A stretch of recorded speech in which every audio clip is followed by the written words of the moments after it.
All right, you guys, I don't know exactly how much time I have. I saw a super small window, so I'm deciding to take it. My kids are playing right outside this door, but I couldn't wait any longer to share the news with you guys because we are super excited. So I have a drink in hand and we're gonna do a little sip and chat.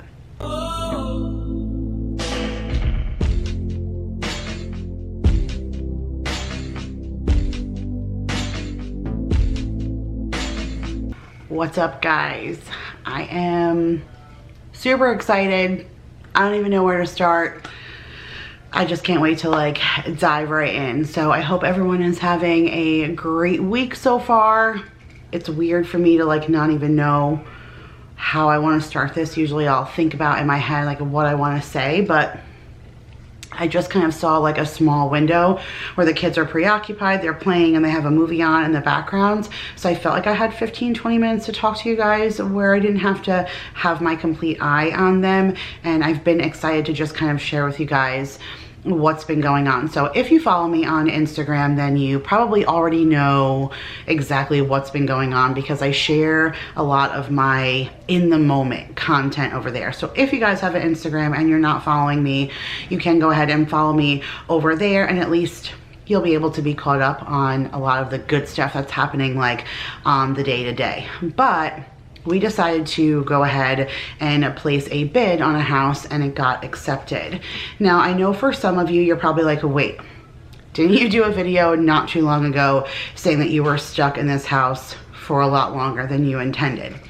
Yes, and technically that is still true and that's still happening, but we're trying to get an early jump on things, if that makes any sense. So let me just backtrack just a tiny little bit. So if you guys are new and you're not exactly sure what I'm talking about, I'll link up above the video that I did where I kind of explained where we were at with our landlord. But in a nutshell, it was pretty much, he asked us to stay through the time when it's hard to get somebody to rent. The holiday time, right after Christmas and stuff, that's the slow rental season. And he had already kind of done us a favor by giving us this house. Now, if you've been with us for this whole time since we moved, you know that I had a rough start with my landlord, but he really kind of has fizzled out and we've all kind of gotten used to each other, and he's really been there for us if we've needed him over the past year. So there's nothing wrong with getting off on the wrong foot. Everybody has bad days and we've mended fences. So I'm completely appreciative of him, and I would never say anything bad about him moving forward just because I don't know where we would be without him. I mean, we never anticipated to be in this situation where we came to him having nothing. So I appreciate that he trusted his instinct, or, you know, got a good feel from us enough that he felt he could trust us to live in this house. So he did a huge favor for us. Like, we asked him, hey, trust us. We won't, you know, do wrong by your home. You'll make sure you get your rent every month. And he believed in us enough to give us that favor that we were asking of us. So when he asked something of himself, like, hey, can you do me a favor and not leave during the time of year where it's really hard for me to find somebody, I would really appreciate it. So when he first kind of asked us that, it really did like knock me down a peg, but I figured, okay, it's fine. Like, we're just gonna roll with the punches. It's been a rough year anyways. Like, we'll put 2020 behind us and we'll move on for 2021 and we'll start off with a clean slate. So we were all kind of under the assumption that was the best way for us to go moving forward. And then once the fall started coming around, Daryl and I decided that we just wanted to start looking at houses. I mean, we weren't going to commit to anything right now, but we just wanted to know what was out there, what was in our price range and all that stuff. And so it was important for us to just kind of get a feel for it. I mean, while he was on his days off, we didn't feel like there was any harm in just kind of going to some, you know, open houses or making appointments to see some of the houses that were on the market. Better to be proactive than behind the game. And I'm late for everything. And so this just made more sense to kind of be ahead of the game. Now, when I called my mortgage broker and let him know, like, hey, can I have a copy of our pre-approval so that, you know, we can go ahead and start looking, he told me, hey, have you know, had your eye on the market at all? And I said, I mean, once I knew I wasn't going anywhere, no, like I haven't even opened the Realtor app or looked or anything. And he said that mortgage rates are at the lowest that they've ever been, just with COVID and everything and all these financial backings that have come into place. Mortgage rates are the lowest they've been in decades. And so because of that, everybody and their mother right now is buying up houses and they're just not staying on the market. Even in New York, my family is telling me that they know people who are selling their houses for $30,000, $40,000, $50,000 over asking price because it's bidding wars, because there's not even enough houses to go around. And so he said, if you want something for that time frame that you're looking for right after the new year, start looking right now and be serious about it. So, I mean, we were planning on looking anyways. I mean, I took Mike's advice, but I wasn't like, oh my gosh, we have to find a house like right now. I wasn't really feeling the pressure yet. So I started going on Realtor.com and starting, you know, hearting the houses, putting my filter, what we could afford, where we wanted to live, you know, how many bedrooms, bathrooms, all of that. And then I would see something and I would say, oh, that's nice, we should go and look at that. And then before we could even get there, the house was sold or pending. And I was like, I don't even understand. Like, the house has been on the market for 2 days. Like, my house was on the market for 3 to 4 months. And I almost wish we waited and sold now, because we probably would have done so much better than we had done then, or sold so much quicker rather, just because you have to see the houses that are going now. Like, houses that shouldn't even be on the market for the price that they're on, but there's not enough houses. Some people are willing to just remodel, they'll fix it later. They just want a home right now while they can get it. And so I was like, you know, babe, maybe we really need to be a little bit more serious. Like, I can't even get you to see a house. He's off Wednesdays and Sundays. So I would call my realtor and say, hey, I have a bunch of houses. Can we go see them Sunday? I can call him on Thursday, and by Sunday, they were all pending. Like, we were going out and only seeing 1 or 2 at a time when I had a list of 7, because by the time we got there, they all said active option or pending. So there were bids on them, all of them. And I was starting to get discouraged. I'm like, we're gonna come into the holiday season when things really slow down, and no one's really buying and selling houses during the week of Thanksgiving.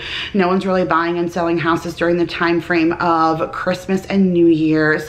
And so I'm like, all right, well, that's a whole nother month that we're losing out of the rest of this year. And if houses are going like this, like, are we even gonna find anything in the length of time that we have and close in time to be out of here when we said we were going to? Now, I'm sure my landlord would have been more lenient if I said, hey, we still haven't found anything, we have to stay longer. But we're already here longer than we wanted to be. So I was like, all right, you know, we have to be ready that if we find something that checks off all of our boxes and it meets our criteria, that we have to be willing to bid on it right now. And Daryl said, but we're so early. Like, what are we supposed to do? So I did call my landlord and ask him, you know, what we could do in this situation. And his thought pretty much was, well, you signed a new lease, and as long as I'm paid for the lease, I don't really care. So we're gonna buy him out of our lease, because I can just give him the money. He'll still be paid. Maybe he can get somebody in here and he'll double dip. I don't even care.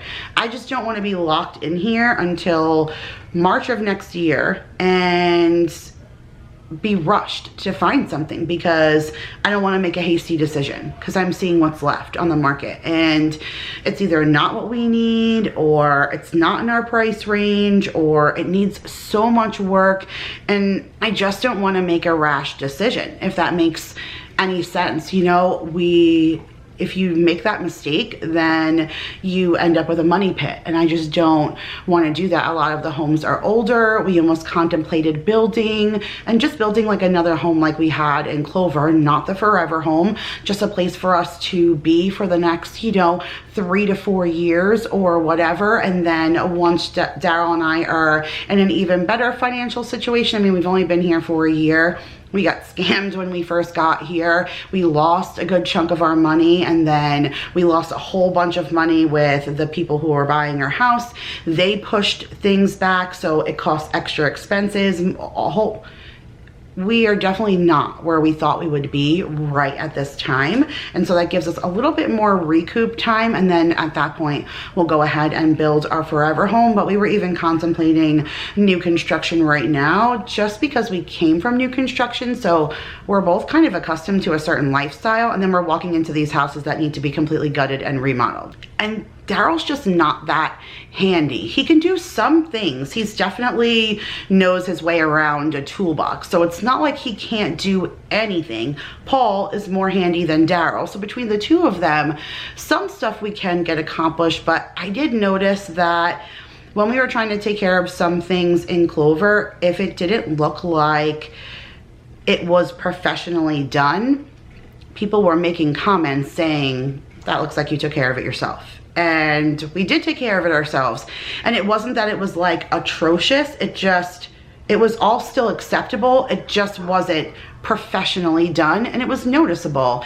And I took offense to it when I was selling a home. Like, what's wrong with it? Like, we worked so hard. We did this, we did that. Like, we spent a lot of time doing that. How can you just say, like, disregard it and say, like, well, it's not professionally done, it's awful. But now I'm on the flip side of things and going into houses and stuff, I'm like, you can tell that's shoddy work. Like, the guy did that, they didn't do that, you know, they didn't have it professionally done, they did it themselves. And it's nice to see both sides of the coin, because I'll definitely be different minded when we sell this home and move on, because now I've walked both sides of the fence. I never had to walk that side of the fence with my old home, because I bought brand new construction and that was it. I didn't have to have inspections, because that came with a brand new home. Like, I didn't have to have an appraisal, that came with a brand new home. So many things that we're doing right now, I did not have to do for my old home. So I literally will be able to go into our next home purchase with the knowledge of buying new construction, then selling a home, and then buying another home. So at least we'll have, you know, knowledge is key. So the more knowledge you know, the better you can do moving forward. So now we can fast forward to where we're at. We have an amazing realtor. He's the realtor that we were working with a year ago, but then being that when we got here and all those things happened, he never actually got to find us a home to purchase. So I was super excited when I called him and said, like, all right, we got our pre-approval in our hands and it's time for us to start looking. And he was excited. It was the first time we had met. I didn't even meet him when I first got down here. We only communicated via phone. And then once I got down here, there was no reason for him, so we never even met. So it was super awesome to finally meet him and put, you know, a name to the face and the voice and everything, and just kind of put it all together. He's been working really hard for me for the past year, just kind of putting houses aside and keeping us in mind, and always kind of working to get us exactly what we want. So I'm very, very appreciative of Andrew. Like, I'm very blessed for his patience with me over the past year, and now we're finally in that mode. So last week, Daryl and I had been on our 3rd consecutive week of looking for houses every single day on his day off, both Wednesday and Sunday. And while we were driving around on Sunday, a new one popped up that felt like it would check off all of our boxes. And I tried to get in while we were driving around, but it took a 4-hour window, and we didn't have 4 hours left with our realtor to go and look at this house. So I set up to look at it on Monday. It was the first time that I was going to look at a house without Daryl, and I already felt weird about that because I bought my first house without my husband. If you guys don't know the story, like, I'll find that video and link it up above, but the long short long story version, however that goes, I went to visit a friend, found the house that we were living in, bid on it, purchased it, and pretty much came home on vacation and said, by the way, I put a bid in on a house while I was away on vacation, and with all luck, we closed in a couple of months. So I picked it without him, and I didn't want to do this time. Like, I didn't even want to go see any houses without him. And he just said, like, babe, if we're under a time crunch, I'm only available 2 days a week, and we're watching these houses that we want to see disappear before I can even get there. Go.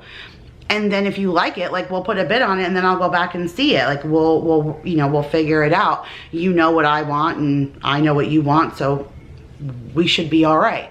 I was like, all right, I'm gonna do this. So I went on Monday all by myself to look at it, and I walked through this house with my realtor, and we were walking out of the door, and he said, well, what do you think? And I said, I think I'm gonna buy another house again without my husband, and I feel awful. And I put a bid in on the spot right then and there, called my husband and said, babe, we want this house. Like, we need it, we want it. This is the best we've seen for the price we've gotten. I know you're gonna feel the same way about this house, and I'm gonna bring you back tomorrow and see it. So I took Daryl back on Tuesday to see this house, but I put a bid on Monday, standing on the porch of this house. I told my realtor, place a bid right now.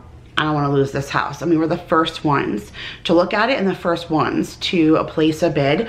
We went back and forth. We weren't even sure if we were going to get the house, and not because there were other bids, but the realtor who was in control of selling that house literally was having a baby at the moment that we were putting a bid in on the house. So if she wasn't having a baby, it would have probably been cut and dry, and we would have had our bid immediately, like right there on the spot. But because it took a little time, by the time she got in touch with her office got in touch with her, there was 3 other bids on this house besides my own. So on Wednesday, we were told that it was in the midst of a bidding war, and we wouldn't really know until Thursday. They already gave us a tentative closing date for November the 17th, but we weren't gonna really know for sure until Thursday after 1 o'clock if the house was ours. And Thursday was my grandfather's birthday. So if you guys saw my meal plan, I wished both Mark and my grandfather a happy birthday. And, you know, I said my grandfather's no longer with us,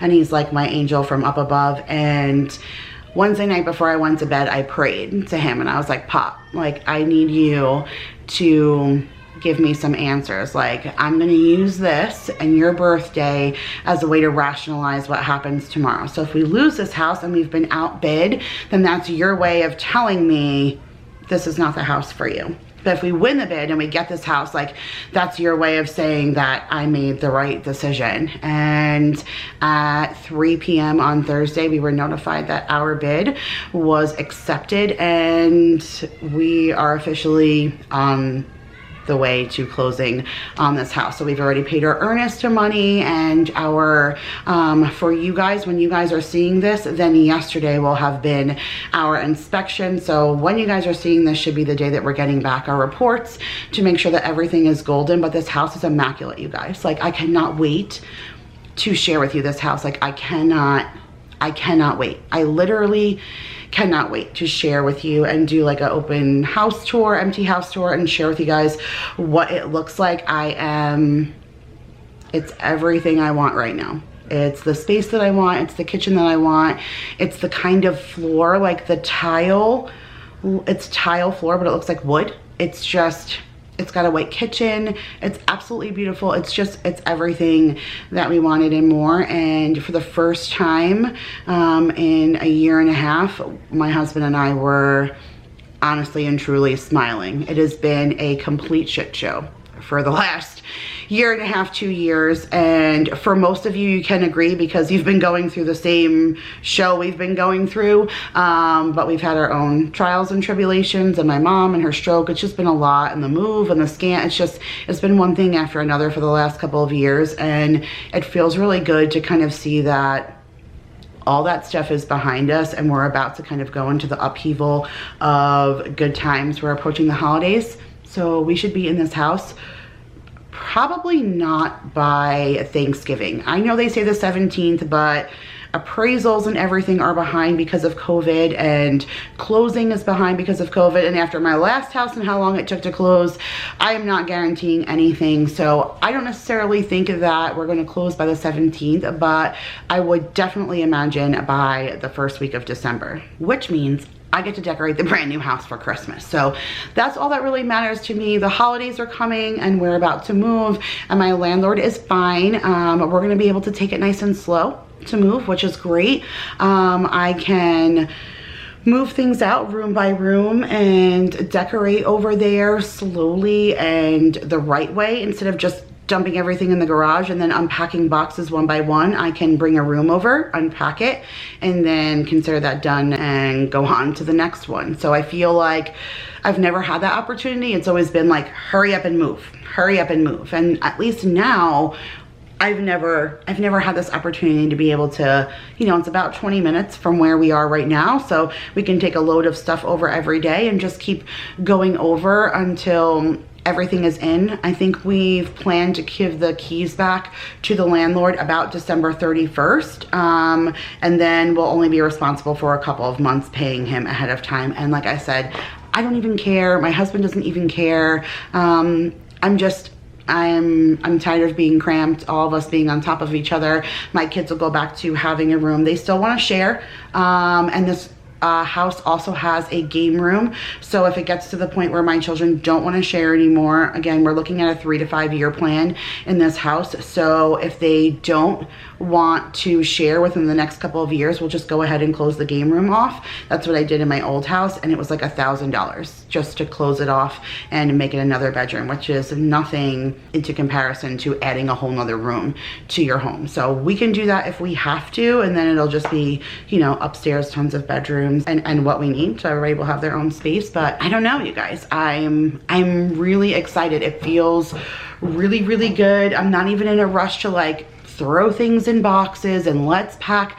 I don't even want to do that. I just, once we close and I know we're closed, keys are in hand, or we're getting closer to an official closing date, then I'll start putting things in boxes and kind of filtering through things. But I even think that once we get the keys, we're going to empty the storage shed first. Like I'll do an empty house tour, and then we'll go empty the storage shed. So we don't have to pay every month for a storage shed, that we will have a house to kind of dump our stuff into, and we'll start there. And then we'll start bringing things over, you know, one by one, and it should be really good. Then we can kind of fix this house up and do any kind of painting touch-ups and stuff, so we can give the keys back to my landlord nicer than he gave it to us, so that I can make sure I get my security back and things like that. So a lot going on, you guys. Like, I know that I'm gonna try Vlogmas, but who knows where it's gonna go, because I'm taking on so much stuff. I still have so many projects behind the scenes that you guys will see in the next couple of weeks or so, and there's the pressure of putting all of that stuff out on top of my regular content, on top of, you know, still kind of going with the flow on all of this stuff. So it is going to get a little crazy and chaotic, but I mean, our life is pretty much fed off of chaos, and I wouldn't really have it any other way. So we're gonna get through it, and at least it's fun and exciting things. So the tail end of 2020 is starting to get a little bit better, because like I said, every single month this year it's been something. So I'm looking forward to the light at the end of the tunnel, and I'm excited for my husband and I to kind of officially get that fresh start. We were coming here for that fresh start, putting all the crap behind us and coming here, and that was it. Like, we were ready to just shed off all of the bad and just breed nothing but the good. And then it was just one thing after another when we got here, and that never happened. So it's happening now. It only took a year. We're here a year in 10 days, I believe. But I mean, at the end of the day, does it really matter if it took 10 days or 10 months? Like, it's finally starting to happen, and I'm super, super excited. So I hope you guys are excited for us. We plan on taking you along for the journey as much as we can, so stay tuned for that. If you guys are new, you're gonna want to be subscribed and tap the bell, because it is gonna be nothing but pure chaos, but all good things, all good things. All good things, all good things. And so thank you guys so much for watching. If you enjoyed this video, make sure to give it a big thumbs up. I love you guys all so, so much, and we will see you guys in the next one. Bye, guys.